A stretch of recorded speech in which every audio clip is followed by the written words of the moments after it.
स्वस्ति पन्थामञ्जरी सूर्या चन्द्रमसा पुनर्ददिता घृता जानेता संग में हो पवित्र हम सब के जीवन। हे प्रभु वरदान दो, रास्ता सही अपना सके, वेदों का सुंदर ज्ञान दो। हम में न गुण हो कोई, सद्गुण सदा भगवान दो। हम काम सबके आ सके, शक्ति हमें भगवान दो। भक्ति हमें भगवान।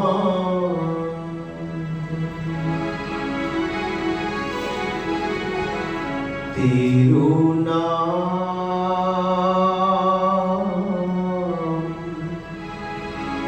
तेरो नाम,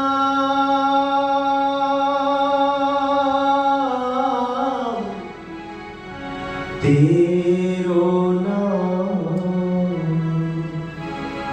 तेरो नाम सुख की खान दीजो मुझको कृपा निधान।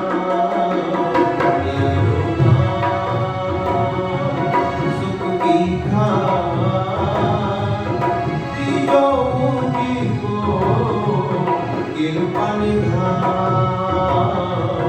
तेरो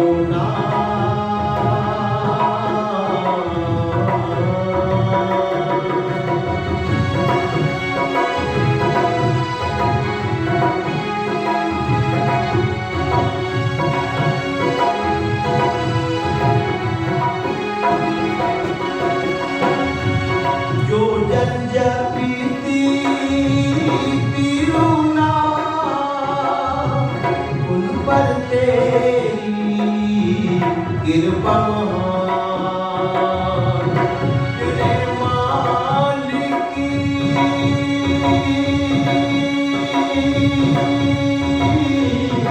मेरे दाता, जो जन जपीती तेरो नाम, उन पर तेरी कृपा महान।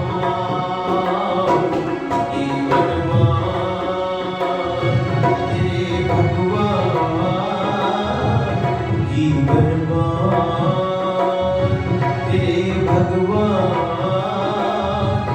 दीनो मुझको कृपा निधान। तेरो नाम सुख की खान दीनो मुझको कृपा निधान। तेरो नाम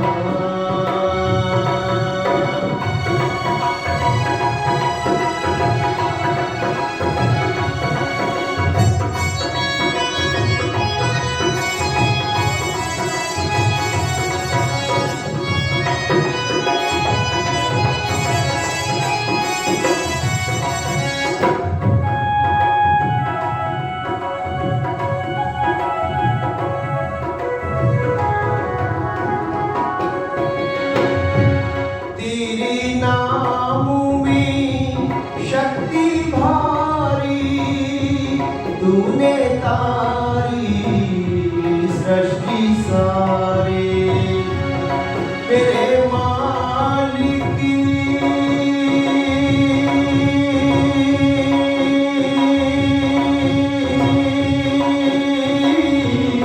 मेरे दाता, तेरी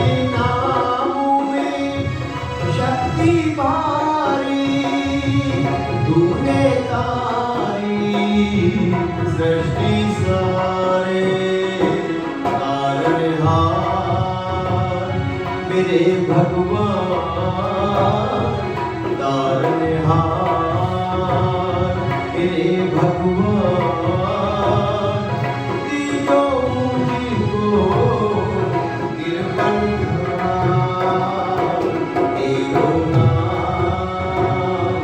सुख की खार, दियो मुझको गिरबंधार, तेरो नाम।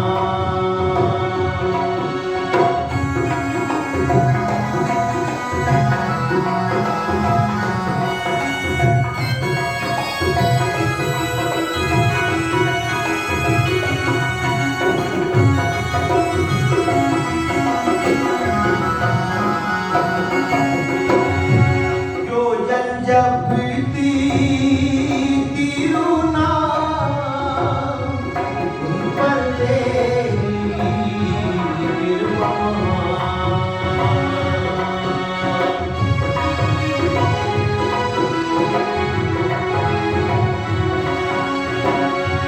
सारे जग की पालनहार, बिगड़ी किस्मत तू ही समान, सारे जग की पालनहार,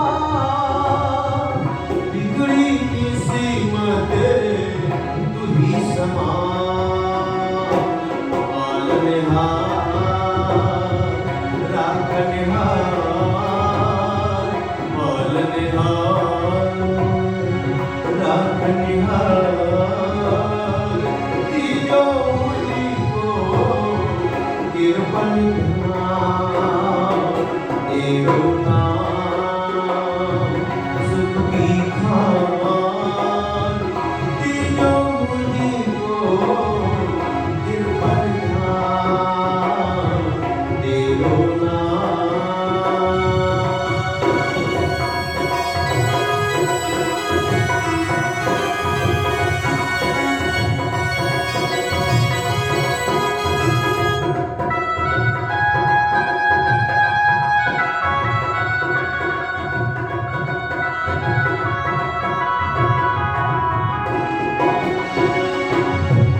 तू मेरा स्वामी दास में तेरा, तेरी बीने कोई न मेरा, मेरे मालिकी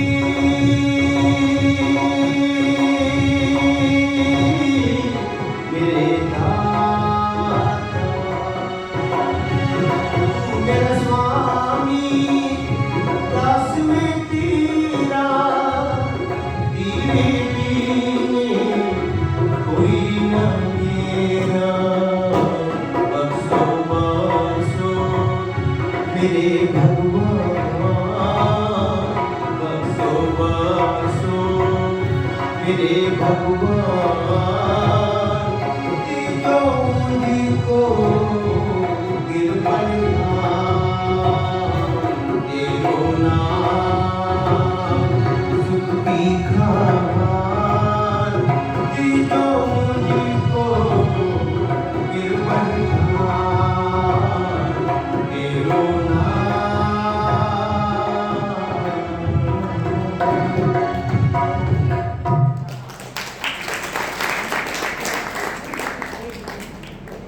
इस कार्यक्रम में आगरा से समागत आर्य जगत के बड़े सम्मानित विद्वान श्रद्धेय आचार्य हरीश शंकर जी अग्निहोत्री जी, इस समाज के समस्त पदाधिकारीजन और श्रद्धेय पितुल प्रधान जी, मंत्री जी, कोषाध्यक्ष महोदय, पूज्य माता जी, गुरुकुल से आए हमारे बहुत प्यारे प्यारे ब्रह्मचारी, इस गुरुकुल के संचालक आचार्य हमारे श्रद्धेय आचार्य श्री राम स्वरूप शास्त्री जी, उनके लिए एक बार जोरदार तालियां बजा दीजिए।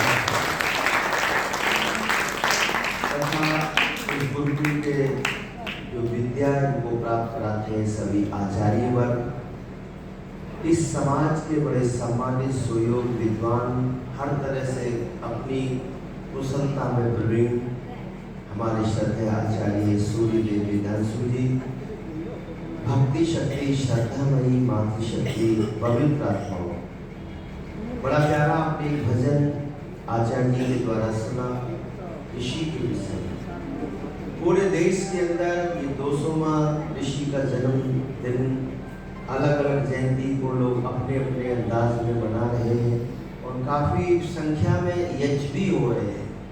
तो ये बहुत बढ़िया है, वातावरण पवित्र होगा और एक आर्य समाज की पहचान पुनः निकल करके आएगी। बीच में हमारी कुछ भूले रही, कुछ हम लोग पता नहीं कहाँ रहे। मैंने अलग अलग बड़ी बड़ी मंचों पर मैं गया, एक कार्यक्रम था गुजरात के अंदर, वहाँ बहुत सारे लोग थे, राजनाथ सिंह थे, वहाँ मोदी जी भी आए थे, अमित शाह भी और कई लोग आए। और एक कार्यक्रम में हमारे भूपेंद्र हुड्डा जी भी थे। उनके साथ एक व्यक्ति थे, मैं उनका नाम नहीं जान पाया, चेहरे पे दाढ़ी रहती थी उनके, हाँ प्रोफेसर धर्मवीर जी। तो वहाँ जो वक्त आया महात्मा गांधी जी का और वो विवेकानंद मेरे को बड़ी पीड़ा हो।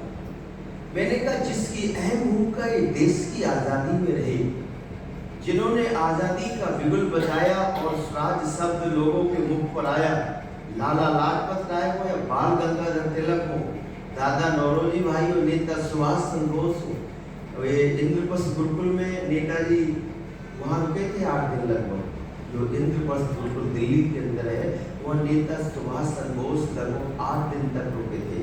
हमारे श्रद्धेय प्रधान जी कलकत्ता में रहते, बहुत बड़ा इनका व्यक्तित्व है, लेकिन वहाँ एक आर्य समाज विधान संघी है, वहाँ बाहर एक बोर्ड लगाया कि इस आर्य समाज में सरदार भगत सिंह 2 बार रुके थे। तो ये सब आर्य समाज से प्रभावित थे, ये सब दयानंद के सिपाही थे, सच्चे भक्त थे, जिनके अंदर स्वामी दयानंद की विचारधारा रगों में प्रभावित हो गई थी। तो जितने लोग आए सब ने विवेकानंद, मैंने भैया इन्होंने कौन सा तीर मार दिया, कौन से ग्रंथ तक दिए, कौन सी देश की आज़ादी का इनका योगदान है, जिन्होंने गाय तक खाई हो, ये बुरा नहीं, पढ़कर देखो, उन्होंने लिखा। उनके भक्तों ने कहा महाराज आप क्या कर रहे हैं, बोले पाचक भेज दो तो हम छोड़ देंगे, अब कोई व्यवस्था नहीं तो हम कर देते हैं काम। तो जिनका जीवन ऐसा रहा हो, पर वहाँ जो भूपेंद्र सिंह हुड्डा जी के साथ जो थे प्रोफेसर साहब, उन्होंने आर्य समाज दयानंद के बारे में जो कुछ कहा वो बहुत अच्छा लगा सुनकर। फिर भूपेंद्र जी हुड्डा जी का जब कार्यक्रम हुआ तो बोले मेरे दादा तो बहुत बड़े आर्य समाज थे, समाजी थे, जिन्होंने अनेक गुरुकुलों की स्थापना की और मेरे पिताजी भी आर्य समाज से बहुत प्रभावित रहे और वो जीवन भर आर्य समाज के साथ जुड़े रहे। फिर कुछ बातें उन्होंने अपने जीवन की भी बताई, वो मैं यहाँ नहीं कर सकता। और फिर एक दिन बोले पिताजी मेरी कार के पास आकर कहते भूपेंद्र इस चीज को छोड़ोगे या फिर मैं अनशन करना शुरू कर दूँ। तो फिर मैंने कहा पिताजी बस आज से अब ये काम मैं कभी नहीं करूँगा और ना मुझको देखूंगे। तो उन्होंने कहा कि मैं जो कुछ हूँ मेरे परिवार में आज समाज और दयानंद का बहुत बड़ा प्रभाव। तो आज मुझे खुशी होती और आप लोगों को इस बात की खुशी होगी कि हर मोड़ चौराहे पर आज समाज जागृत हो रहा है और ऋषि के होर्डिंग लग रहे हैं, जगह जगह बहुत बड़ा काम होना शुरू हो गया, जगह जगह यज्ञ हो रहे हैं, पार्कों में हो रहे हैं, जगह जगह समाजों में, पूरे देश में भारत में एक अंगड़ाई सी आई है और इसका एक बहुत सुंदर एक माहौल बनेगा। क्योंकि ऋषि की जो विचारधारा इस समाज को जोड़ सकती है, इस जीवन को पावनता की ओर ले जा सकती है, वह विधि है, व्यवस्था है, संस्कार देने की एक उनके पास पुस्तक है। पूरी दुनिया के पास कोई कहे कि संस्कार बच्चों को कैसे दिए जाए, कोई बुक है आपके पास, किसी के पास नहीं है, केवल आर्य समाज के पास है, वो महर्षि दयानंद की देन है। अच्छा सत्य और असत्य का विचार कैसे कर पाए, हम निर्णय कैसे कर पाए, है किसी के पास कोई ऐसा ग्रंथ, लेकिन आर्य समाज के पास अमरजन सत्यार्थ प्रकाश है, जिसमें कई हजार पुस्तकों का निष्कर्ष है, जिसको पढ़ने के बाद दुनिया में कोई बहका नहीं सकता और उसकी जिंदगी से संशय निकल जाता है। बहुत सारे लोग संशय भरी जिंदगी जीते, परमात्मा एक है, अनेक है, साकार है या निराकार है या नहीं भी है, यहाँ है वहाँ साथ में भी, चौथे आसमान पर या शिव सागर में। बहुत सारे लोग इसी उलझन में पूरी जिंदगी रहते, जैसे मंदिर में लटका हुआ घंटा, संशय भरी जिंदगी व्यक्ति के जीवन में रहती है। लेकिन जो आर्य समाज के सानिध्य में और जिसने सत्यार्थ प्रकाश को पढ़ लिया वो स्वावलंबी हो जाता है और सातवां समोल्लास ऋषि ने लिखा है, परमात्मा के विषय में कितनी सुंदर चर्चा की है। अलग अलग चौथे समोल्लास में गृहस्थ आश्रम को प्रतिपादित किया, प्रथम समोल्लास में 100 नामों की व्याख्या की, पठन पाठन की विधि बताई, माता पिता का कर्तव्य जागृत किया, राष्ट्र धर्म की बातें छठे समोल्लास में की, सृष्टि उत्पत्ति की बात कही आठवें समोल्लास के अंदर, भक्ष्य क्या खाना चाहिए क्या नहीं खाना चाहिए, भोजन का निर्माण कैसे करें। वारे ऋषि तुमने कोई बात छोड़ी नहीं, पर हम एक बार उसका अध्ययन तो करके देखें। अफसोस है कि हमारा पठन पाठन बंद हो गया। ये भाई बाहर जो किताबें बेच रहे हैं, पहले 3 दिन में सारी पुस्तकें बिक जाती थी, खाली थैले लेकर जाते थे। अब तो जितनी भरे लाते भरे उठाकर ले जाते हैं, अब पढ़ने का कुछ रहा ही नहीं। आदत निकल गई। हमारे ये पिता तुल्य जो बैठे विद्वान है, इन्होंने बहुत अध्ययन किया है, लेकिन अब व्यवस्था खत्म हो गई, इसलिए फिर लौटना पड़ेगा। और कहा था मेरे महर्षि ने, बैक टू वेदास, लौटो वेदों की ओर। वेद है तो जीवन में वेदना नहीं है, और वेदना है तो जीवन में वेद नहीं है। हमारा जीवन वैदिक मर्यादा के अंतर्गत अगर क्रियान्वित होगा तो हमारा जीवन सुखमय होगा, और कुछ जीवन से और लोग भी प्रेरणा लेंगे। तो आइए, मेरे महर्षि ने कोई विषय नहीं छोड़ा, हर क्षेत्र में हर विषय की बात और चर्चा की है। हमें इन बातों को लोगों तक पहुंचाने के लिए कुछ प्रयत्न कुछ प्रयास तो करना चाहिए। और किसी ने बड़ा प्यारा एक शेर सा लिखा, कहते नदिया की धार से ठंडी हवा आती तो है, नाव बेशक पुरानी पर लहरों से टकराती तो है। अरे नाव बेशक पुरानी है, पर उसमें जज्बात जुर्रत तो है लहरों से टकराने की। नदिया की धार से ठंडी हवा आती तो है, नाव बेशक पुरानी पर लहरों से टकराती तो है। ढूंढ कर कहीं से कोई चिंगारी तो लाओ, आखिर घी की भीगी हुई दिए में बाती तो है। घी से सराबोर बाती रखी है, घी से भीगी हुई रखी है। अगर अग्नि का स्पर्श होगा तो उजाला होगा, और तमसो मां ज्योतिर्गमय, अंधकार का पलायन होगा। अज्ञानता अंधेरे का प्रतीक है। तो इसलिए आओ जीवन को अच्छे से जियो, बढ़िया से जियो। और हम लौटे वेदों की ओर, ज्ञान की ओर, कर्म की ओर।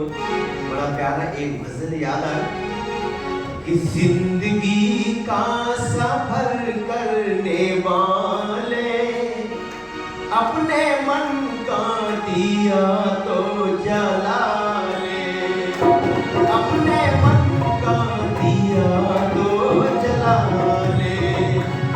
जिंदगी का सफर करने वाले, जिंदगी का सफर करने वाले, अपने मन का दिया तो जला ले, अपने मन का दिया तो जला ले।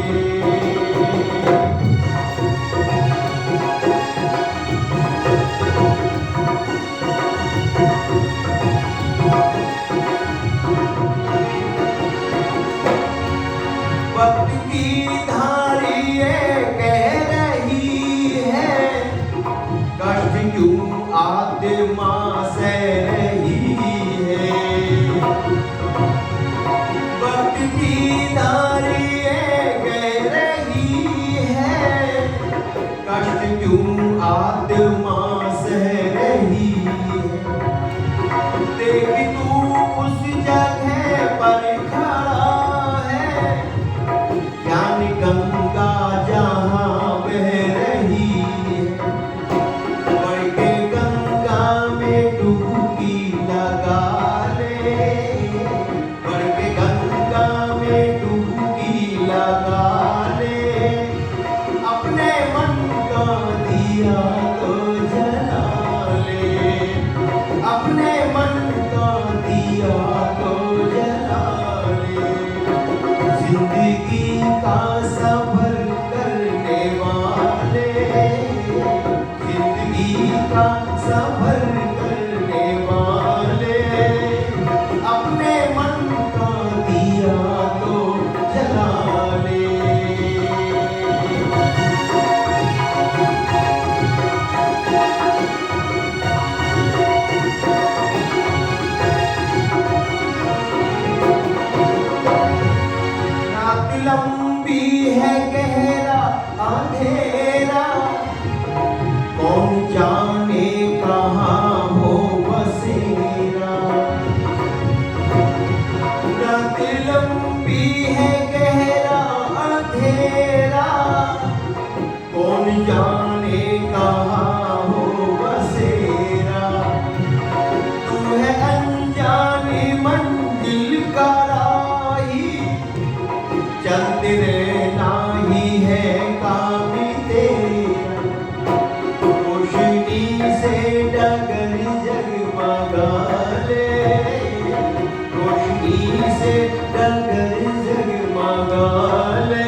सुनी सुनी ये मंजिल की राहें, चूमना तेरे कदमों को चाहे। सुनी सुनी ये मंजिल की राहें, चूमना तेरे कदमों को चाहे। गहन बन में कहीं खो न जाना, भटक जाए ना तेरी निगाहें।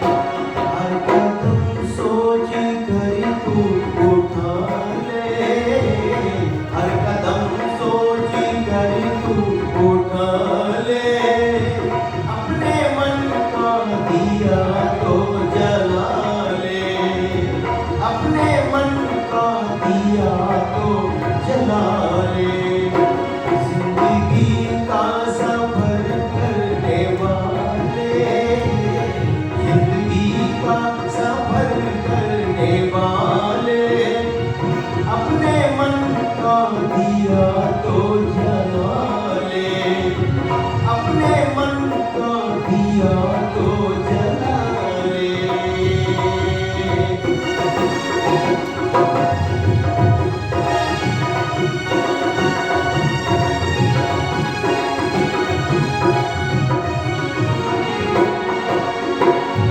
बस तुझे है अकेले ही चलना, बड़ा मुमकिन है गिरना फिसलना। बस तुझे है अकेले ही चलना, बड़ा मुमकिन है गिरना फिसलना। गिर के गिरना नहीं बात कुछ भी, है बड़ी बात गिर के संभलना।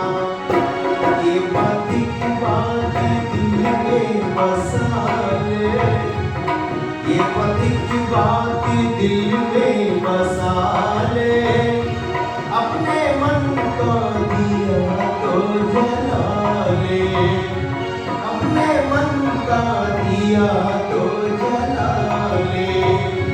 जिंदगी का सफर करने वाले, जिंदगी का सफर करने वाले, अपने मन का दिया तो जला ले, अपने मन का दिया तो जला ले, अपने मन का दिया तो जला।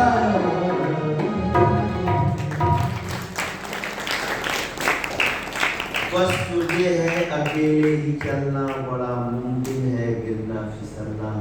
गिर के गिरना नहीं बात कुछ भी, है बड़ी बात गिर के। लाला लाजपत राय जी जो आर्य समाज नागौरी गेट है उसके हमारे प्रधान जी बैठे हैं और बड़े पद पर रहे सरकार में, इनके लिए भी एक बार जोरदार ताली बजा दीजिए। लाला लाजपत राय जी के शरीर पर 20 लाठियां पड़ी, धराशायी हुए, इलाज कराया अगर पर बच नहीं पाए। लेकिन दुनिया से जाने से पहले उन्होंने कहा था, मेरे जिस्म पर एक एक लाठी घोड़ों के कफन की कील बने और आगे चलकर ये अफसाना वीरों की तफसील बने। मेरे जाने से लोगों में प्रेरणा आएगी और उनके रक्त में थोड़ी गर्माहट उबाल आएगा और बहुत सारे लोग निकलेंगे जो देश के लिए, राष्ट्र के लिए, धर्म के लिए काम करेंगे। ये कैसे सब लोग आज समाज की भट्टी से निकले हुए हैं। ये गुरुकुल चलते ही हमारी संस्कृति के आधार स्तंभ है। बहुत सारे बच्चे इतने इतने गरीब परिवारों के भी गुरुकुलों में पढ़कर और आगे उनके जीवन सुखमय हुए और उन्होंने बहुत बड़ा बड़ा काम आज समाज का किया है।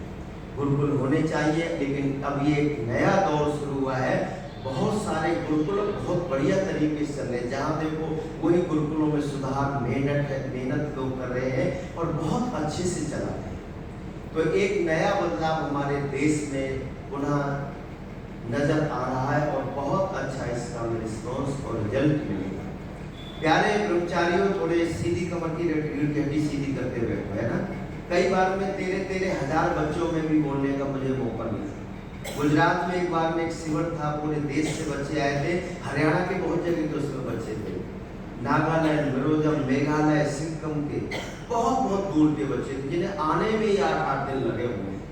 लेकिन वह लगभग 13-14 हज़ार बच्चे थे। मेरा एक गीत है, मेरी माँ शेरोवाली है, वो यूट्यूब पे पड़ा, उसे 1 लाख से ऊपर ज़्यादा लोग सुन चुके हैं। उसमें उन बच्चों को देखने को मिलता था, इतने बच्चे कहाँ थे। तो मैंने एक कार्यक्रम था धर्मेंद्र जी का, उसमें तो प्यारे बच्चों, एक बात आपके मतलब की कह के आगे बड़ी सुंदर चर्चा कर रहा हूँ। आपके मन में एक अच्छा भाव रहे कि मैं एक अच्छे गुरुकुल में पढ़ता हूँ, जहां पर जीवन का वास्तविक निर्माण होता है। आज हॉस्टल है, होश है तो टल बनना भगवान मालिक है। हॉस्टलों में कुछ होंगे अच्छे, बाकी कुछ ऐसे हॉस्टल हैं जहाँ बच्चों के अंदर संस्कार नहीं, बुराइयां बहुत आती है। मेरे मित्र सगे भाई की तरह एक विधायक है, सुल्तानपुर में मायनपुर की रियासत है, चंद्रभद्र सिंह सोनू सिंह विधायक, राजा परिवार है, ठाकुर परिवार से संबंध करते हैं। उनके पिताजी भी विधायक हैं, वो भी कई बार विधायक रह चुके हैं। याचिक है, हर साल यज्ञ करते हैं, कभी चारों वेदों से एक बार करते हैं। उनके घर में बड़ी सुंदर यज्ञशाला बनी हुई है, उन लोगों में संस्कार है, भाव और भावनाएं हैं। तो उन्होंने अपने दोनों बच्चों को देहरादून पढ़ने के लिए दिया, ठाकुर परिवार के बच्चे, और फिर इतने बड़े घर के संस्कारित बच्चे। अगर कोई बुजुर्ग बड़ा व्यक्ति बैठा है तो खड़े रहिए, बैठ नहीं सकते, और जैसे घर में कोई बड़े आए तो बैठे हो खड़े हो जाते हैं। उनमें ऐसे संस्कार दिए हुए हैं। सुबह को विधायक जी और उनके परिवार के लोग पूजा पाठ यज्ञ करते हैं तो खड़ाऊ में पहनते हैं, राजा लोग होकर खड़ाऊ का दान करते हैं, 3-3 बार स्नान करें। इतने संस्कार घर में बड़े विद्वान आते रहे। तो उन बच्चों ने कहा, शास्त्री जी हम तो गए थे देहरादून पढ़ने के लिए हॉस्टल में, पर वहाँ बच्चों ने हमें बीमारी पैदा करने की बहुत कोशिश की, कभी झगड़ा करना चाहे, कभी बेहूदी बातें, कभी गाली। फिर हमने पापा से कहा, पापा ये यहाँ पढ़ने से हमारा बनेगा नहीं कुछ, हमें यहाँ से निकालो। वो निकाल के अब वो नोएडा में अपने बच्चों को पढ़ाई के लिए उन्होंने रखा, वहाँ उनकी पढ़ाई चल रही है। लेकिन गुरुकुल के पढ़ने वाले बच्चे पितृभक्त होते हैं, देशभक्त होते हैं, राष्ट्रभक्त होते हैं, और माता पिता का भी सम्मान करते हैं। इनमें उस तरह के संस्कार आते हैं। या फिर जो माता पिता धार्मिक होते हैं, वो भी अपने बच्चों को संस्कार देते हैं। ये हमारे प्रधान जी बेटे की एक बेटी रहती है चेन्नई के अंदर, वो इतनी उनमें दया का भाव है, वो गुरुकुल के लिए बीच भी दान देती रहती। आचार्य सोमदेव जी बताते रहे, उनसे बात करती रहती। मैंने कहा ये संस्कार है बहन के अंदर। नहीं तो पैसे वाले तो दुनिया में बहुत है, धनवान होना कोई बड़ी बात नहीं, बहुत है, माफिया है, बड़े बड़े क्रिमिनल लोग हैं, लेकिन धर्मात्मा होना बहुत बड़ी बात है। जो धर्मात्मा होता है वो इस संस्था का, समाज का भला करता है, राष्ट्र का भला करता है, वो दान देता है, विचार देता है, समय देता है। तो प्यारे बच्चों, आपके मन में एक भाव रहना चाहिए कि ब्रह्मचारी जी बीमार से लगे। मैं जो कह रहा हूँ, मैंने क्या कहा था, इनका मन यहाँ नहीं, ये समय बर्बाद कर रहे हैं। एक क्लास में प्यारे बच्चों एक जवाब देना, हम किससे सुनते हैं? जोर से बोलो। मेरे 2 बच्चे आर्मी जी, मेरे 2 बच्चे आर्मी के अंदर, एक कमांडो, एक कैप्टन है ना। मैं कई 13 आर्मी के जनरल लोगों के बीच में रहा, कई बार आर्मियों में 4-4 से लोगों में मैंने बात करी देशभक्ति, और उनके लोग रोटे खड़े होने लगे। एक गीत है, मेरी माँ शेरोवाली, कहते हैं जब सुनाते हो शास्त्री जी ना, तो हमारा रूटा खड़ा होने लगता है ना। हमारे आचार्य के सुना दो। तो प्यारे बच्चों थोड़ा एक्टिव रहो, मरे में मत बैठो, ऐसे बैठिए नाम ही मर गई है ना, अच्छे से बैठो। अरे गुरुकुल में तो बढ़िया भोजन मिलता है, बढ़िया विचार होते हैं, आपको बहुत बड़ा काम करना है। तो प्यारे बच्चों किससे सुनते हैं? जोर से बोलो। कान से। आर्मी का सिद्धांत हाजिर जवाब का गल को तुम जवाब दो। कान से सुनते हैं, आपने बहुत बढ़िया जवाब दिया, आपका अभिनंदन है। कान से तो सभी सुनते हैं, लेकिन सबसे बढ़िया सुनने वाला कौन होता है? अब सुनो ध्यान से, जो ध्यान से सुनता है। किससे सुनता है? ध्यान से। कान से सब सुनते हैं, लेकिन जो ध्यान से सुनता है उसे सब याद होता है। क्लास चल रही थी, गुरुजी पढ़ा रहे थे, दिल्ली के अंदर कुतुब मीनार है। क्या पढ़ाया गुरुजी ने? दिल्ली में कुतुब मीनार है। तो जो बच्चे ध्यान से सुने उनको याद था, लेकिन जो बच्चे इधर कोई पेन लेकर दूसरे के कान में घुसा रहा है, गुरुजी ने देख लिया कि ये 2 बच्चे तो मेरी बात सुन ही नहीं रहे। उन्होंने कुछ देर के बाद मौका देखा, भाई क्या नाम बोले? अरे अजय। क्या? क्या पढ़ाया? कहता गुरुजी पूरा याद है। कि क्या? आपने यही तो कहा था दिल्ली में कुतिया बीमार है। गुरुजी ने पाठ पढ़ाया, दिल्ली में कुत्ता बीमार है। और जिसने ध्यान से नहीं सुना उसने क्या कहा? दिल्ली में कुतिया बीमार। तो प्यारे बच्चों ध्यान से सुना करो। तो अब सुनो अपने काम की बात, प्लीज सुनो। गुरुकुल वृंदावन का नाम सुना होगा, ये हमारे आचार्य सबने सुना है। विश्वविद्यालय रहा, मेडिकल कॉलेज, बहुत सारी वहां पर संस्थाएं चलती है। वहां एक बच्चा बिहार का पढ़ता, वो आपको ये बात अमृत का काम करेगी। बिहार का एक बच्चा पढ़ता था, केसर नाम था। उसका नाम कुछ और था लेकिन भूल गया, पर उसे केशव कहते हैं, केशव नाम था। और उसका भोजन शुल्क 4 महीने से नहीं आया। आचार्य ने केशव को बुलाया अपने कार्यालय में। कहा केशव, उसने जाके गुरु जी के पैर छुए। शिष्टाचार सदाचार ये हमारे जीवन को सजाता है।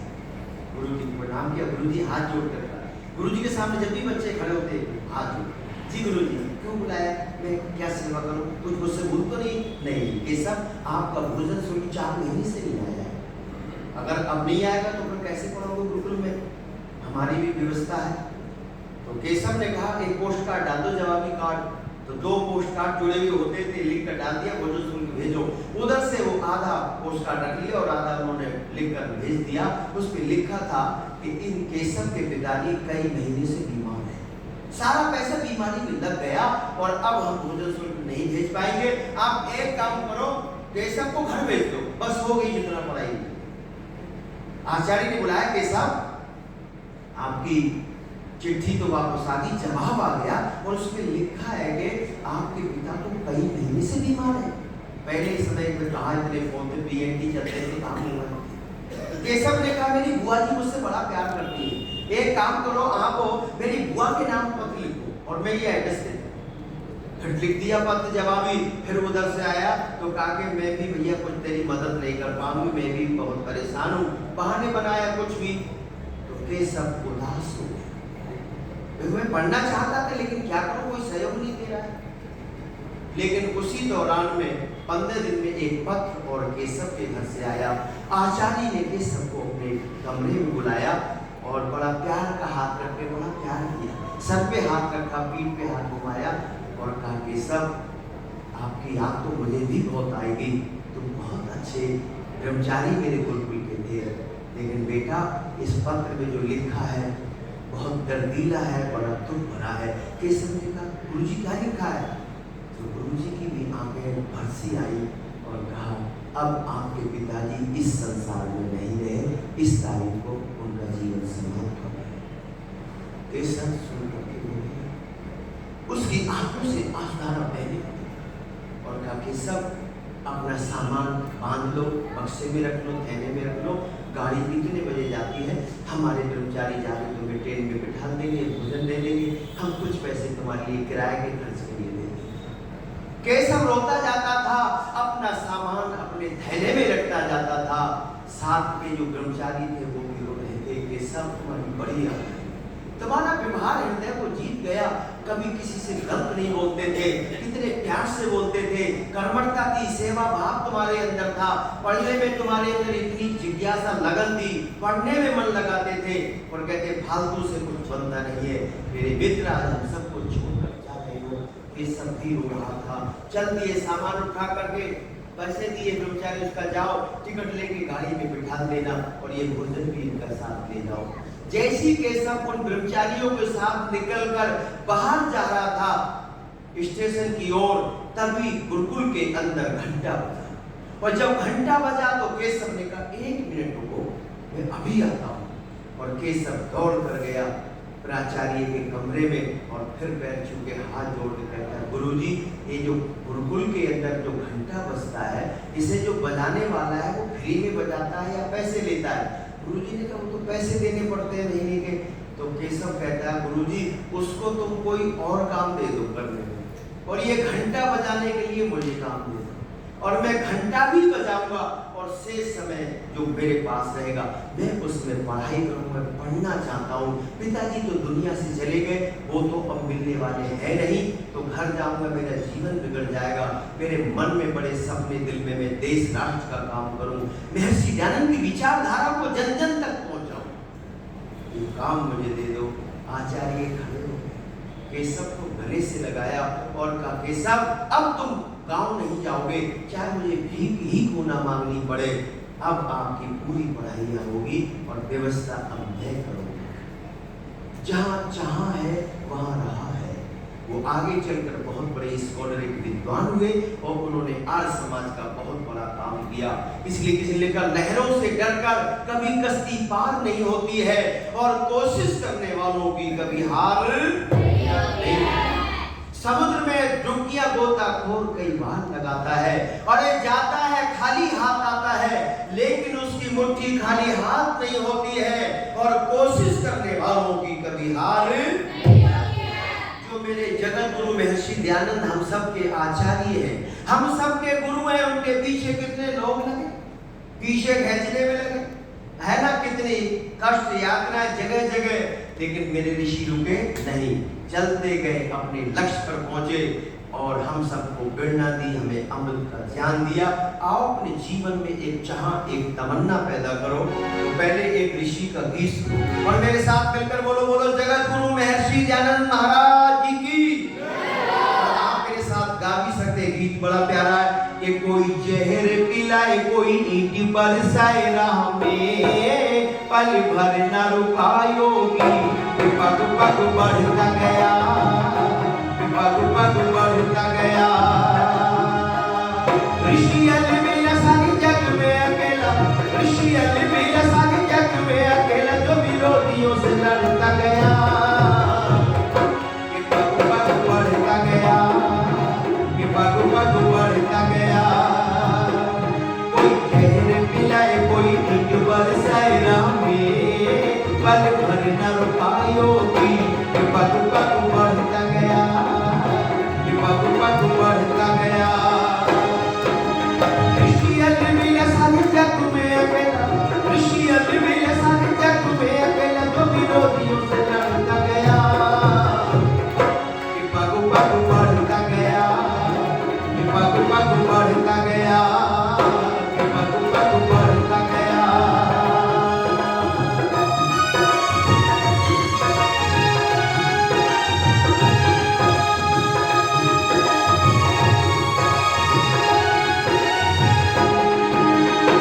वेदी ज्ञानी है परमेश्वरी का, सोची समझी करी जान लिया।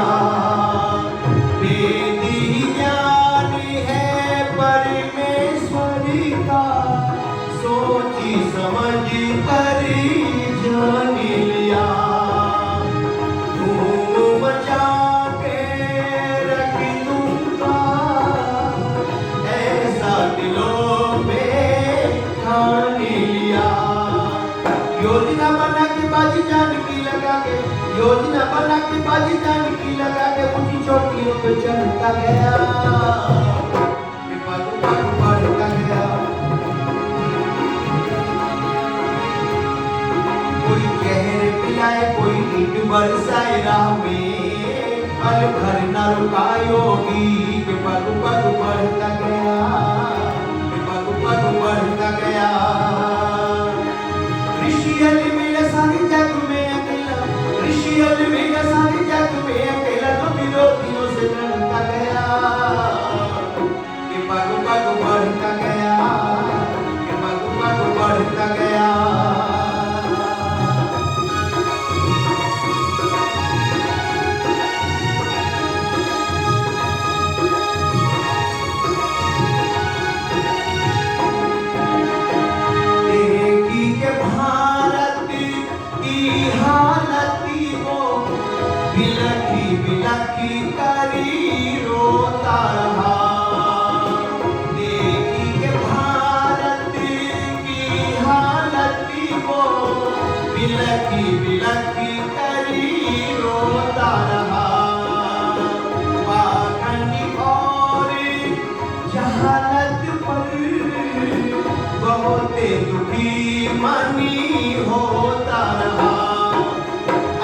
बन आया जिस पेड़ को हिलाया, आंधी बन आया जिस पेड़ को हिलाया, कोई जड़ से उखड़ता गया, कि पग पग बढ़ता गया, कि पग पग बढ़ता गया। कोई जहर पिलाए कोई नींद बरसाए राह में, पल भर न रुका योगी, कि पग पग बढ़ता गया, कि पग पग बढ़ता गया।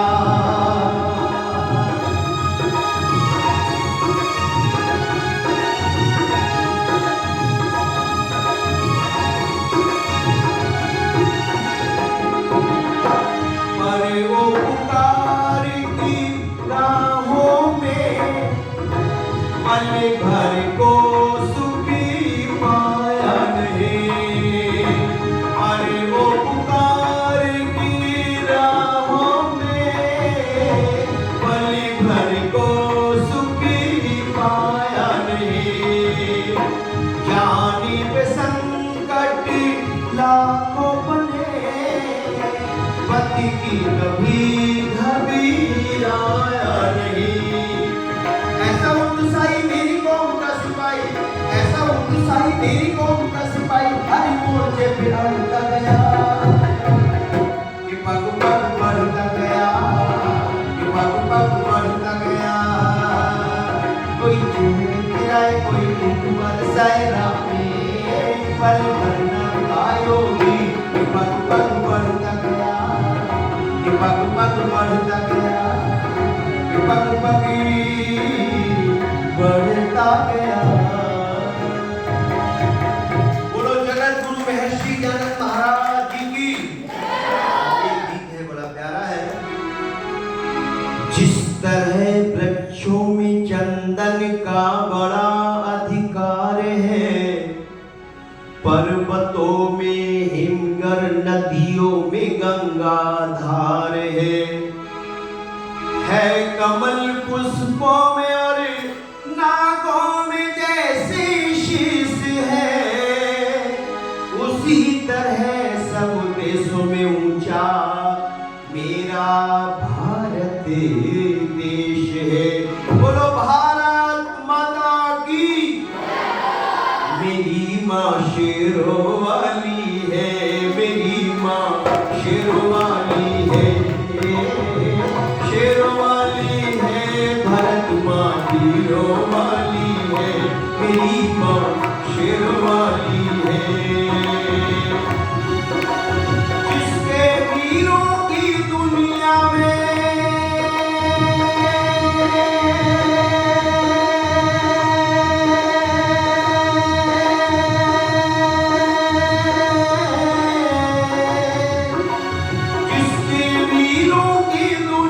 में शान निराली है, मेरी माँ शेरों वाली है, भारत माँ वीरों वाली है, वीरों वाली है, मेरी माँ शेरों वाली है, भारत माँ वीरों वाली है। जिसकी वीरों की दुनिया में, जिसके शेरों की दुनिया में शान निराली है, भारत माँ है, मेरी माँ शेरों वाली है।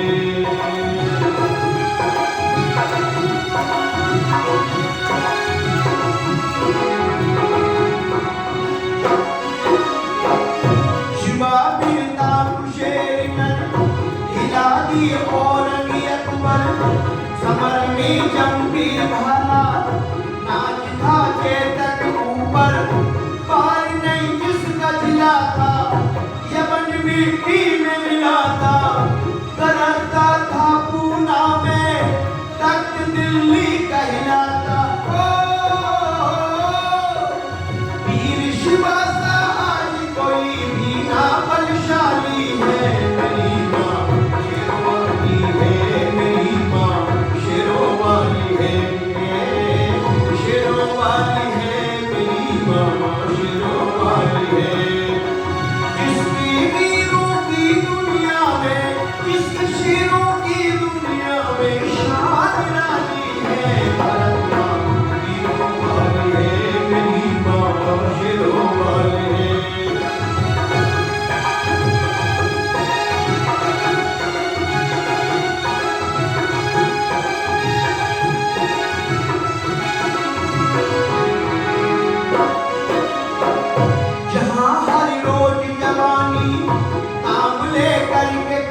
कहानी सुनाती थी काबुल में कभी बच्चों को पठानी, जो सुध को रोता पाया जरा भी शोर मचाया, कहा सुध सो जा माने हरी सिंह नलवा आया। भाग्य बुखार दफ्तर में जब तेज संभाली है मेरी माँ शेरों वाली है, भारत माँ वीरों वाली है, वीरों वाली है मेरी माँ शेरों वाली है। जिसके वीरों की दुनिया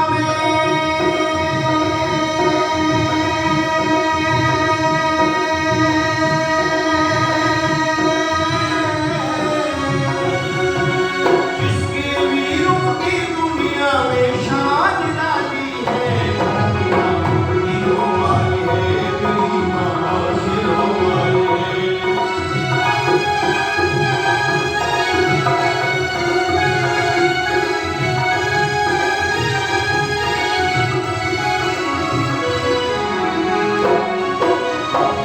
बड़ो इतिहास पुराना शेर था एक मर्दाना, हाथ में बाड़ी की छानी नाम जिसका महाराणा, नहीं बंधन में आया न उसने शीश झुकाया, पीर धरती पर सोया हाथ पर खाना खाया। घास की रोटी खाकर अपनी उम्र बिताली है मेरी माँ शेरों वाली है, भारत माँ वीरों वाली है, वीरों वाली है मेरी माँ शेरों वाली है। जिसके वीरों की दुनिया में जिसके शेरों की दुनिया में शान डाली है मेरी माँ शेरों वाली है, भारत माँ वीरों वाली है।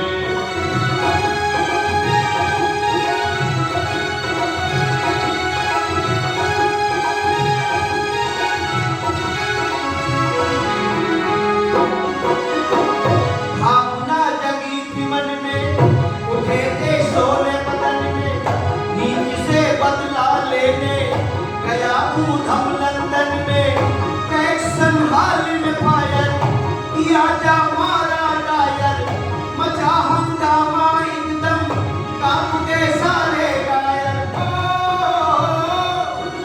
वेतन मिला जेल में हंसकर फांसी खा ले है मेरी माँ शेरों वाली है, भारत माँ वीरों वाली है, वीरों वाली है मेरी माँ शेरों वाली है।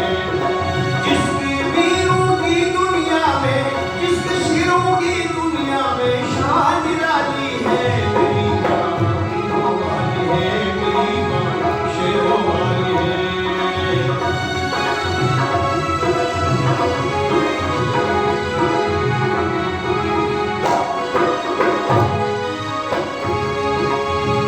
रहे भयभीत फिरंगी काट गए लातों जंगी, रोक ना पाई उसको यहाँ संगीने नंगी, बना हिटलर ने जब दी जाओ जापान सला दी, कहा तो खून सिपाही मैं तुमको दूं आजादी। याद सभी को आज तलक नेता बंगाली है मेरी माँ शेरों वाली है, भारत माँ वीरों वाली है, वीरों वाली है मेरी माँ शेरों वाली है। जिसके वीरों की शान डाली है मेरी माँ शेरों वाली है, भारत माँ वीरों वाली है।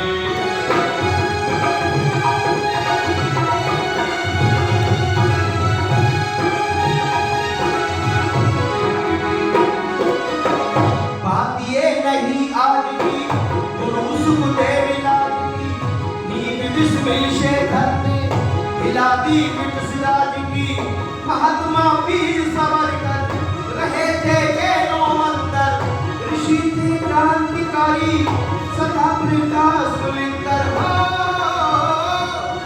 कर्मठ गुलामी की जंजीरें तोड़ के डाली है मेरी माँ शेरों वाली है, मेरी माँ शेरों वाली है, शेरों वाली है।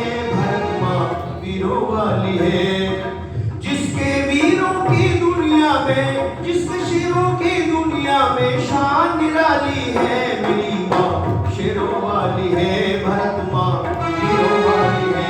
मेरी माँ शेरों वाली है, भरत माँ वीरों वाली है। बोलो भारत माता की। हम जहाँ भी रहे, लेकिन हमारे दिल में देश के प्रति प्रेम और मोहब्बत होनी चाहिए। एक जंगल के अंदर एक मिनट की बात, आग लग गई। एक चिड़िया रहती थी, उसका घोंसला भी जलने लगा। चिड़िया उड़ करके जाती है, चोंच में पानी भरकर लाती है और आग पर गिरा देती है। लेकिन एक बंदर भी रहता था। बंदर देखा होगा आपने, कितना सब्र है जी, कितना इंसानियत में रहता है, भगवानी मालिक है। कई बार सोचा ये भगवान जी से धोखे में बन गया ऐसा जंतु। इतना ना प्यार माने ना मोहब्बत माने ना किसी काम का है। जहाँ देखो बिगाड़ी बिगाड़ करता है, कपड़े फाड़ दे, फुलवाड़ी तोड़ दे, काट ले। अब बंदर भी रहता था। बंदर गया, कहता है चिड़िया बहन तुम्हारा दिमाग खराब है कैसे? अरे चोंच में पानी भर के लाती हूँ, आग पे गिरा देती हूँ। इस चोंच भरे पानी से आग कैसे बुझेगी? इतनी मेहनत तो अगर दूसरे जंगल में घोंसला बनाने के लिए लगाओगी तो 10 घोंसले बन जाएंगे। काय को चक्कर में पड़ी हुई? चिड़िया ने कहा आपने जो कहा ठीक कहा, लेकिन मेरे बंदर भाई जब तक दम में दम है चोंच में पानी भर के लाऊंगी और आग पे गिराऊंगी। अब आग बुझे ना बुझे, लेकिन अपने फर्ज अपने कर्तव्य का मुझे पालन करना है। लेकिन भाई जब कभी इस जंगल का इतिहास लिखा जाएगा तो मेरा नाम आग लगाने वालों में नहीं, आग बुझाने वालों में लिखा जाएगा। ये सोच हमारे अंदर तो, हम जहां भी रहें क्या कर सकते हैं, कुछ ना कुछ करो और हमें करना भी चाहिए। ये जीवन बार बार नहीं मिलता है। इस जीवन से कुछ अच्छे कर जाओ काम तो ये जीवन सफल है। और कुछ अंदर भी उसी के मैंने कुछ अच्छा किया है। तो कुछ भजन कुछ विचार मैंने आपके सामने रखे हैं। अगले कार्यक्रम की बहुत अच्छी सूचना हमारे श्रद्धेय आचार्य जी देंगे। एक बार दिल की गहराइयों से आप सबका हार्दिक अभिनंदन, सभी का बहुत बहुत धन्यवाद।